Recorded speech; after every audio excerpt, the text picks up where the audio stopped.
విరామం తర్వాత సఖీ కార్యక్రమానికి స్వాగతం. సఖలు, స్త్రీలు సాధిస్తున్న విజయాల్ని చూస్తే మనకెంతో సంతోషంగా అనిపిస్తుంది కదండి. వేల సంవత్సరాలుగా సాగిన అణిచివేతల్ని ఎదుర్కొంటూ స్త్రీల సామర్థ్యం పాతాళ గంగలా భూమిని చీల్చుకుని నింగికెగిసినట్లు ఇవాళ పైకెగిసింది. అంతరిక్షంలో విహరిస్తున్నారు, రాజ్యాల్ని ఏలుతున్నారు. వైద్యులు, ఇంజనీర్లు, శాస్త్రవేత్తలు, ఉపాధ్యాయులుగా సమాజానికి సేవ చేస్తున్నారు. సంగీత విదుషీమణులుగా, నాట్య మయూరులుగా, చిత్రకారుణులుగా ప్రఖ్యాతిగా వహిస్తున్నారు. ఇక ఈ తరం యువతుల తెలివితేటలు, సామర్థ్యం, నాయకత్వ లక్షణాలలో, మేధస్సులో పురుషులకెందుకైనా తీసిపోమని సవాల్ చేస్తున్నారు. ఈ స్థితి స్త్రీలలో సహజంగా ఆత్మస్థైర్యాన్ని పెంచుతుంది. ఇదంతా కేవలం గత 50 ఏళ్ల కాలంలో సంభవించిన మార్పులు. ఈ మార్పుని మిగిలిన పురుషుల ప్రపంచం ఏమనుకుంటోంది తెలుసుకుందాం ఈ కార్యక్రమం చూశాక.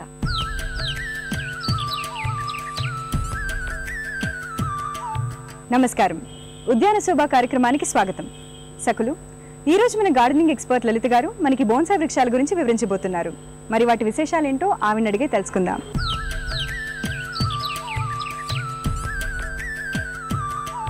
హలో మేడం, నమస్తే. నమస్తే అండి. బాగున్నారా? బాగుందండి మేడం. మరి ఈ మొక్కను చూస్తేనే చాలా కొత్తగా ఉంది, వెరైటీగా. మరి దీని గురించి చెప్పండి. క్యాజురీనా అంటాము శాలిని. క్యాజురీనా తెలుగులో మాత్రం వెలుతురు చెట్టు అని అంటాం అన్నమాట. మన ఇక్కడ మాత్రం మన ఇండియాలో అవైలబుల్ అనేది గ్రీన్ కలర్ ఉంటుంది అన్నమాట, లీవ్స్. ఇవన్నీ దీని ఆకులాగా. అవును, this is from Indonesia. Slanting స్టైల్లో మనకి మన ఫార్మల్ అప్రైట్ స్టైల్లో కనుక ఎట్లా formal first branch, second branch, third branch, apex అని ఎలా చెప్తాము, స్లాంటింగ్ స్టైల్లో ఏంటంటే 45 degrees యాంగిల్లో టిల్ట్ అయి ఉంటుంది అనమాట. To the left or to the right, ఎడం వైపు అన్నా కుడివైపు అన్నా అలా వంగి ఉండొచ్చు ప్లాంట్.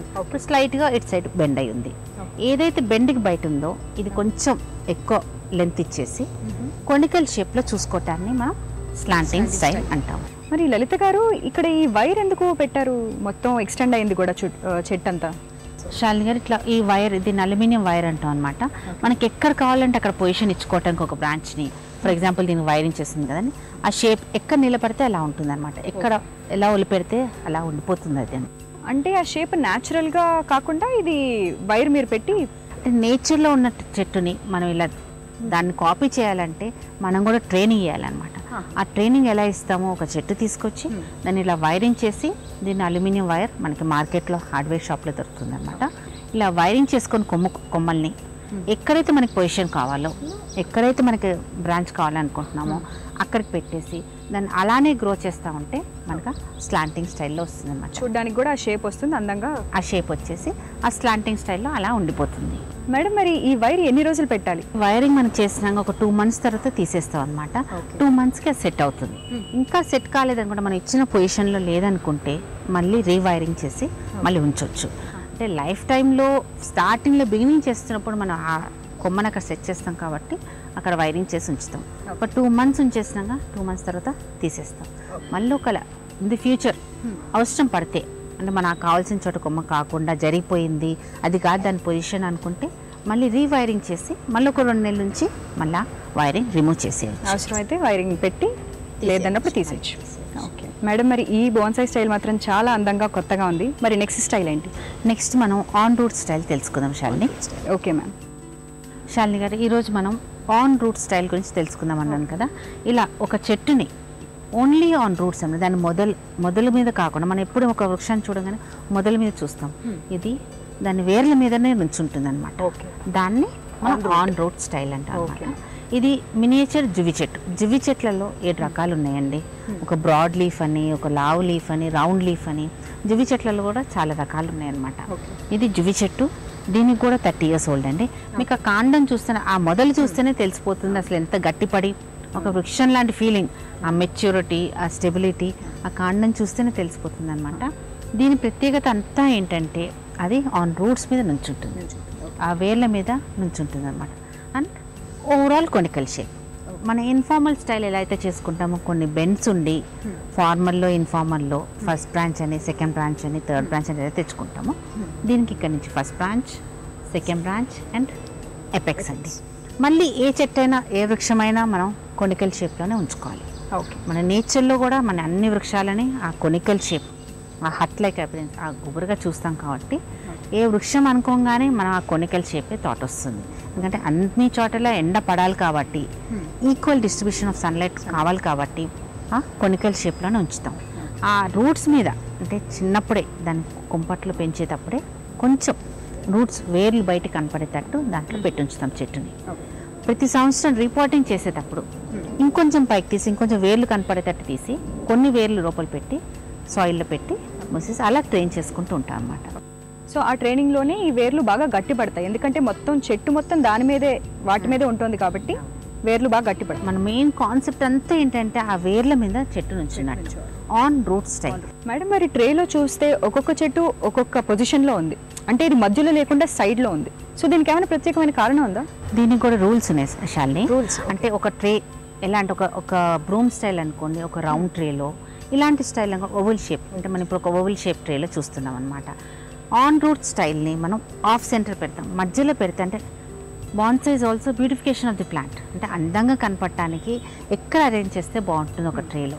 అందుకని ఒక సైడ్కి లెఫ్ట్ కన్నా రైట్ కన్నా ఒక ఆఫ్ సెంటర్, మరీ ఒక సైడ్ కాకుండా మధ్యలో కాకుండా ఒక పక్కకు పెట్టేసి ఆ స్టైల్ మనం హైలైట్ చేసేటట్టు, అంటే ఇక్కడ నుంచి ఇట్లా వాలిపోయి పడేటట్టు కనపడటానికి మనం ఆఫ్ సెంటర్ పెడుతుంటాం అనమాట. ఒక్కొక్క స్టైల్కి అది కూడా అందం కోసమే. అంటే బాన్సాయ్ కూడా ఏంటి, beautification of the plant. Bonsai అంటేనే ఒక అందంగా ఒక ఆర్ట్ ఫామ్లో, ఇట్స్ లైవ్ ఆర్ట్.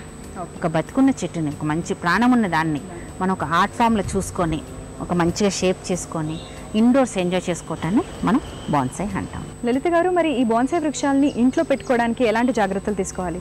శాలిని గారు, మనం ఇంట్లో పెట్టుకోవటానికంటే మనం ఒక నర్సరీ నుంచి చెట్టు తీసుకొచ్చి కుంపట్లో పెట్టి అది గ్రోత్ వచ్చినాక మంచి లావ్ అయినాక అట్లీస్ట్ ఒక ఫిస్ట్ థిక్నెస్ గుప్పడంతా లావ్ అయినాక మొదలు అప్పుడు దాన్ని మనం ట్రేలో సెట్ చేసుకుంటాం. సెట్ చేసుకున్నాక ఏదైతే షేప్ ఇచ్చామో దానికి ఏదైతే స్టైల్ అని అనుకున్నామో, ఒకవేళ స్లాంటింగ్ స్టైల్ అయితే దాని ప్రకారంగా ట్రిమ్ చేసుకుంటూ ఉండాలి. ఎప్పటికప్పుడు ఇలా పిన్ చేస్తూ ఉండాలి. అంటే ఈ ఫస్ట్లో వచ్చిన చిగురుని మనం తెంపేస్తూ ఉండాలి. అప్పుడు ఇలానే పెరుగుతుంటుంది. ఉట్టి మొదలే లావ్ అవుతుంది, పైన మాత్రం ఎక్కువ గ్రోత్ రాకుండా ఎక్కువ పెరిగిపోకుండా ఇలానే ఉంటుంది అన్నమాట. ఇది మెయింటెనెన్స్ ఏంటంటే రెగ్యులర్గా వాటరింగ్ అండి, సన్లైట్లో తప్పనిసరిగా పెట్టవాలి. బాన్సాయ్స్ అనగానే ఇండోర్ ప్లాంట్స్ అనుకుంటారు చాలామంది, కానీ కాదు, ఇండోర్స్ ఎక్కువ ఉండదండి. అంటే ఇది మెచ్యూర్ ప్లాంట్ కాబట్టి, ఒక 30 సంవత్సరాల చెట్టు కాబట్టి అది ఇండోర్స్ బతకాలంటే కష్టం. చెట్టు వయసు ఎక్కువ ఉంటే దానికి ఎండ ఎక్కువ కావాలి. ఇది మోర్ సన్లైట్, ఎక్కువ ఎండిస్తే ఎక్కువ బాగుంటుంది. ఎండలో పెట్టుకొని అక్కడ ఎక్కడైతే గ్రోత్ అనిపిస్తుందో ఈ చిగుర్లు చిన్న చిన్న మొదల్లో ఈ చిగుర్లన్నీ పించేసుకుంటూ ఆ షేప్ మెయింటైన్ చేస్తూ ఉండాలి. మీ బాల్కనీస్లో కానీ మీ గార్డెన్లో కానీ ఒక ఎండ ఎక్కడైతే మీకు ఎక్కువగా వస్తుందో, అంటే 2 గంటల నుంచి 5 గంటల దాకా మంచి ఎండ పడితే బాగుంటుంది అనమాట. ఎక్కువ ఎండ వస్తే అది గట్టి పడుతుంది, మన లీఫ్ స్ట్రక్చర్ కూడా స్మాల్గా అవుతుంది అన్నమాట. ఎండిచ్చుకుంటూ నీళ్లు రెగ్యులర్గా పోసి, రోజుకొకసారి నీళ్ళు పోసి ఈ ప్రూనింగ్ కటింగ్ ఎక్కడ పెరగకుండా పించేసుకుంటూ మెయింటైన్ చేసుకుంటే మీకు బ్యూటిఫుల్ బాన్సాయ్ తయారవుతుంది. ఓకే మ్యామ్, చాలా చాలా థ్యాంక్స్. మా సఖులందరికీ చాలా మంచి ఇన్ఫర్మేషన్ ఇచ్చినందుకు ధన్యవాదాలు.